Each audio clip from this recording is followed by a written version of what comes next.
En décembre, mon partenaire m'a emmenée au Japon et alors j'ai acheté beaucoup de choses et là tu as des images du Japon, notamment le carrefour de Shibuya et bah, je voulais te faire un haul. Alors d'abord les trucs un peu inutiles, des strass pour le visage, que j'ai acheté à Don Quichotte, parce que c'est joli et un sac Totoro parce que j'adore son Kara. Là on passe à la papeterie. Celle-là, j'ai un critérium monographe. Alors, ce qui est pratique, c'est que tu peux lock la mine. Et en fait, quand tu secoues, la mine va sortir. Et alors, c'est incroyable quand tu dessines. Je le pensais pas, mais en fait, si. Et la gomme, elle est cachée, donc elle va jamais devenir dégueu. Évidemment, il y a les mines qui vont avec. Et là, on a du washi tape. Alors, on dirait que j'ai été raisonnable, mais en fait, ça fait quand même pas mal de washi tape. Alors, le premier, c'est un washi tape avec des marguerites un peu chromées que je trouve sublimes. J'ai beaucoup de washi tape parce que j'utilise dans tout ce qui sont mes journaux, comme bullet journal, et cetera, mais aussi dans mes dessins. En tout cas, c'est en prévision. Là, on en a un à thème Nintendo du Nintendo Store, j'adore celui avec les power-up. Et là, on va avoir un que je galère à ouvrir, comme tu peux voir, qui est un washi tape à cœur un peu aquarellé. Ça me fait penser à des pétales de sakura, j'adore. Là, on va avoir 2 qui viennent du Ghibli Store, donc un calcifère qui est mon personnage préféré de tous les temps et un, autre du coup qui est aussi sur le château ambulant et ils sont incroyables. Les détails sont magnifiques, je trouve. Là, on en a un plus classique qui a un effet un peu brossé finalement et qui fait un peu penser à la galaxie. Alors oui, il y avait un cheveu, mais tu rien vu. Et pareil, je le trouve magnifique. Là, on va avoir des petites cartes à messages avec cette mascotte qui apparemment est super connue, mais moi je la connais pas, j'ai juste trouvé adorable. C'est un chat avec des requins. Enfin, si tu connais ma boutique et mon compte, tu vas comprendre pourquoi je les ai chopés. J'adore, elles sont d'ultra bonne qualité en plus. Là, on a des petites pinces, pareil du Ghibli Store, que j'utilise en général pour garder mes pages au bon endroit dans mes carnets. Et là, on commence l'aquarelle et je te préviens tout de suite, j'ai pété un câble.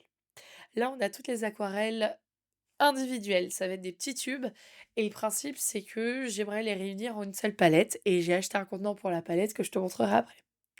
Les couleurs vont pas faire trop de sens pour toi. Elles le font pas trop pour moi non plus au niveau des rushs, mais je sais qu'en regardant de plus près, c'est vraiment des couleurs que j'utilise beaucoup. Ou alors dont j'ai besoin en général. Je me rends juste compte que j'ai peut-être pas un rouge et un bleu primaire. Le jaune, il y a pas de souci, mais en aquarelle, trouver des rouges, c'est toujours compliqué. On y reviendra plus tard, mais par exemple, le ocre, le jaune et les verts là que je vais sortir et il y a un espèce de bleu fumé. Je sais que c'est des couleurs que je vais énormément utiliser, surtout en croquis d'extérieur, donc ça me dérange pas. Il y a 2 violets, un beaucoup plus rouge qui fait plus mauve qu'autre chose et un extrêmement violet, bien bleuté comme il faut. Et alors le contenant que j'ai pris pour les mettre, c'est une petite boîte de métal calcifère, pareil du Ghibli Store, c'était la dernière. J'ai juste à imprimer des godets en 3D, c'est prévu, je vais mettre mon partenaire sur le coup et en fait, j'aurai une palette qui fait penser au Japon. Alors là, j'ai une petite palette en céramique qui est extrêmement nécessaire quand tu utilises de l'encre ou de l'aquarelle et là, on passe au pinceau. Je vais avoir 2 pinceaux de détail et 2 pinceaux de lavis parce que je suis en déj de pinceaux et surtout les pinceaux de détail, c'est très dur à trouver et là, on va avoir de l'individuel mais en godet. C'est du court taquet, tu vas voir, on va en avoir beaucoup. On a un marron chaud pour les ombres et un vrai rouge par contre. Il fait très sombre, c'est normal. Les aquarelles court taquet sont connues pour être tellement, pigmentées qu'elles ressemblent en fait à de la gouache. On appelle souvent ça de la gouache et là, on a toutes les palettes court taquet. D'abord les graphites couleurs qui font plus penser à l'encre de Chine au niveau des couleurs et que je trouve sublimes. J'ai trop hâte de les utiliser avec toi en vidéo. Là, on va avoir les shadows. On dirait que c'est pareil, mais pas du tout. Je compte littéralement les utiliser pour faire les ombres. Ça va être beaucoup plus translucide et un peu moins granuleux. Donc c'est pour ça, j'ai les 2 qui se ressemblent, mais tout va bien. Et là, on a les funky. On a la palette à granulation. Du coup, et je vais te montrer, granulation, ça veut dire qu'il y a une texture précise quand tu l'appliques, mais aussi dans le godet. On peut le voir sur le verre là.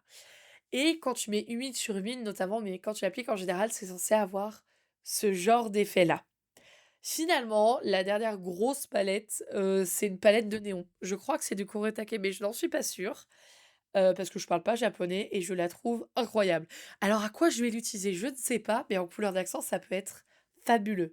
Et là, on a mon petit chouchou, c'est, une palette de voyage Kuretake, parce que la grande palette Kuretake, tu vu les godets, hein, tout à l'heure, c'est gigantesque, elle fait une taille A4 et j'avais besoin d'une palette vraiment pigmentée pour le voyage parce que j'en avais une ancienne Winsor& Newton, de qualité étudiante, donc vraiment pas assez pigmenté pour moi.